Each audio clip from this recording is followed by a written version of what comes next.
called the Burble and the Hurricane.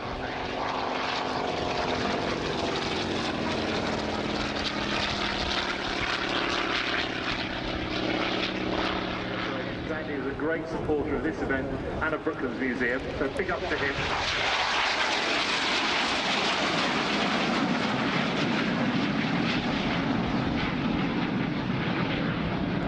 Turn, the Royal Navy Historic Light Sea Fury, and Peter Teichmann from Hangar 11 again at North Wheel, like a symphony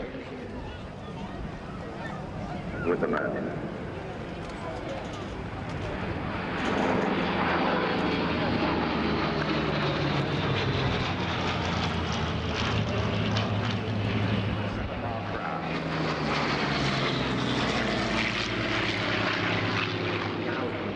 Against the Hurricanes. How many horsepower in that Merlin?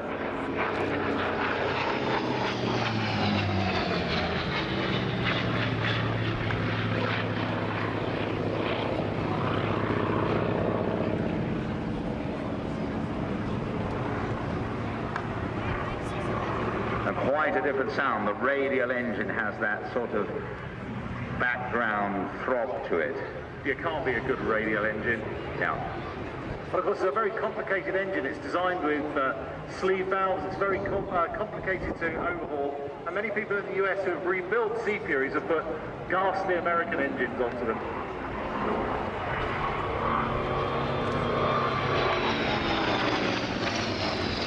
And you have to be very careful handling sleeve valve engines if you slam the pretty straightforward stick and rudder.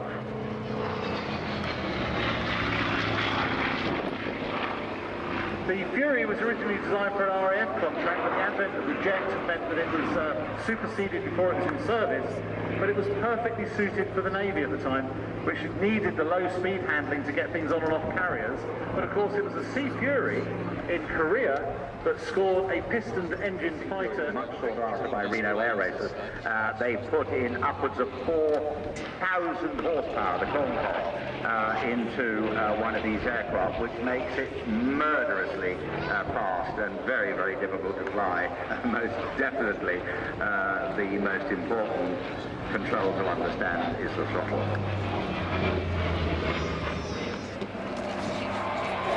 All that power is soaked up by a great big 5-bladed propeller.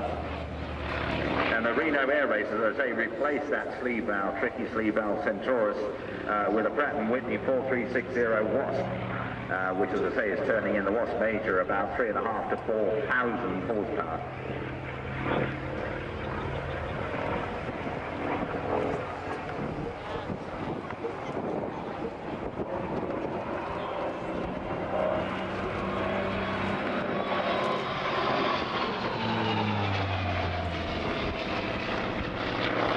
As it banks around, you can see there are what appear to be radiators in the wing. It is an air-cooled engine, but it still needs quite a substantial oil cooler in the wing. Because when you have an engine that big, there's an awful lot of oily bits to keep going. Of course, earlier on we had the BBMF, formed in 1957. The Royal Naval Historic Flight at Yeovilton was formed in 1972. Advent in the Fleet Air Arm of jet aircraft, such as a Seahawk.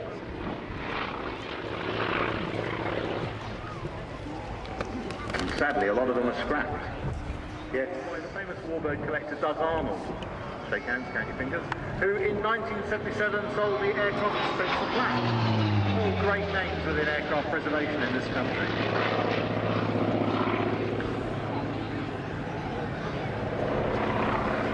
You see a little twitch on the rudder there as he went round the corner, bottom rudder. Got to be a wee bit careful in the air at speed using the rudder. A lot of people do. It's an acquired art on the big pistons, but if you've got 2.5 GGs 1,000 up in front of you, you need to be a little bit careful what you're doing with your feet at high speed. So we should say a word about Chris, who's flying the aeroplane. Chris is a winger up from Chris Gottlieb. Give him a big wave. He's looking down at you there. A great show from the Royal Naval Historic Flight. And somewhere out there, I think we will have the... Wonderful.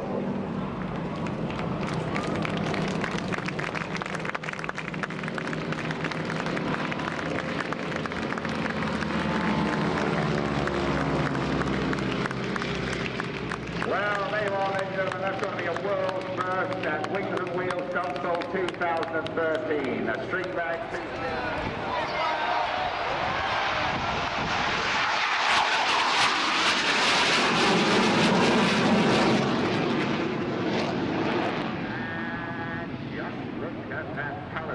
I think you likened it to an ice lolly of some sort. A 1970s ice lolly, yes. And when it lands, ladies and gentlemen, when it lands, you'll also see that the brake parachute is in the same colour scheme. And Jonathan has also said that rumours to the effect that he has underwear the same colour is just a fallacy. Well, I think it's great, ladies and gentlemen, because there's somebody who said, well, I just don't want to do rivets. I don't want to have it in this squadron colours. I want it to be fun and interesting and psychedelic. And he went through all sorts of programs.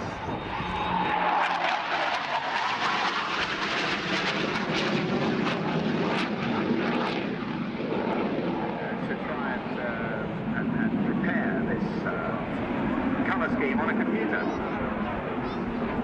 And look at that puppy go, so elegant. They say, like the Spitfire, if it looks right, it flies right, and it certainly does as far as the Hunter's concerned. In 1951, so the aeroplane is almost as old as the pilot. Well, the chief test pilot then was Neville Duke. And on the 7th of September 1953, in the only Hawker Hunter Mark III, he raised the world speed record and took it back for England and Her Majesty. Well, that colour scheme was wheeled out in the first week of January 1999. So it's been around for a while, and Jonathan started his flying career when he joined the Royal Navy in 1965, if you can believe it, at the age of 17.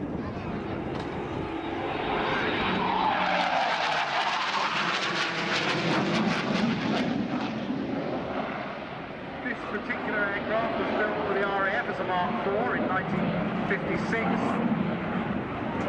and went to number 4 maintenance unit at Kemble before going to 3 Fighter Squadron in Germany.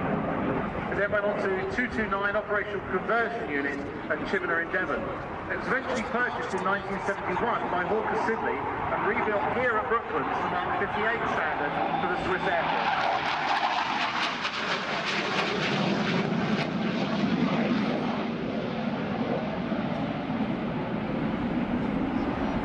Well, he's done a lot of different aircraft, about 120 things as flimsy as the Blériot and as punchy as the Russian MiG-29 and the Su-27 flanker.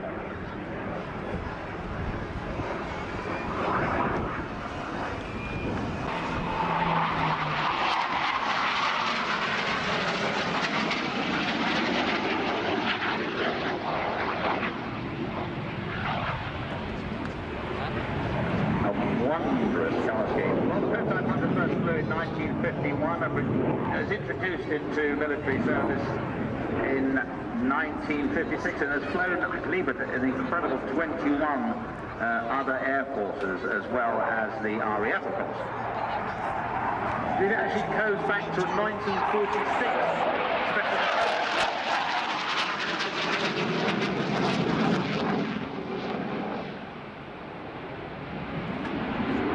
Specification in 1946 called for an aircraft capable of doing 629 miles an hour at 45,000 feet, armed with 4 20mm cannon or 2 30mm. And the fighter versions of the Hunter were eventually armed with 4 30mm. Well, extraordinary things were done with the Hunter. Once, of course, the famous 22 Hunter loop by the Black Arrows, if you can believe that. No less than 22 of these aircraft in a loop formation.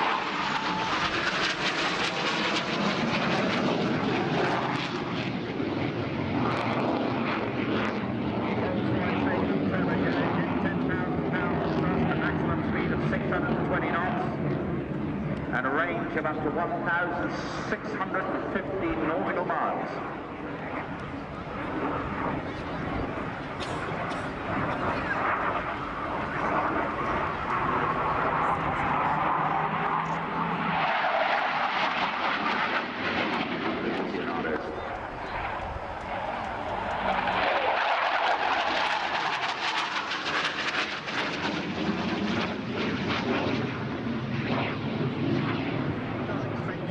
To way back. So after this one, he's going to reposition.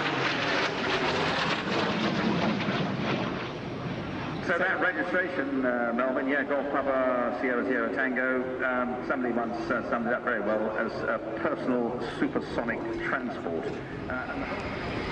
There you go, give him a big wave, Jonathan, fantastic. Thanks to you, lad. Outstanding.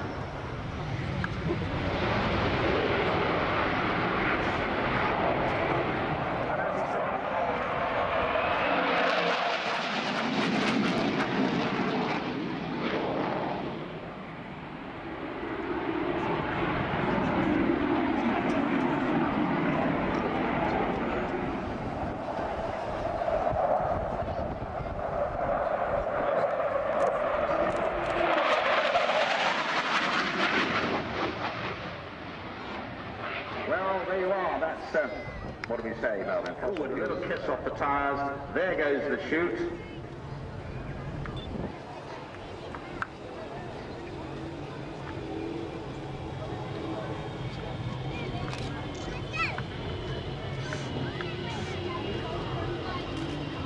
Great stuff. Look, and there's the little, the matching chute. Well done, everyone. Thank you. Now, there's, you see the registration, personal supersonic transport, Golf, Papa Sierra Sierra Tango.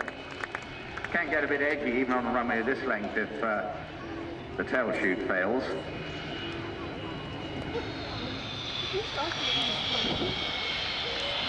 Quite a contrast there. There seems to be a little aeroplane painted like a wasp over there.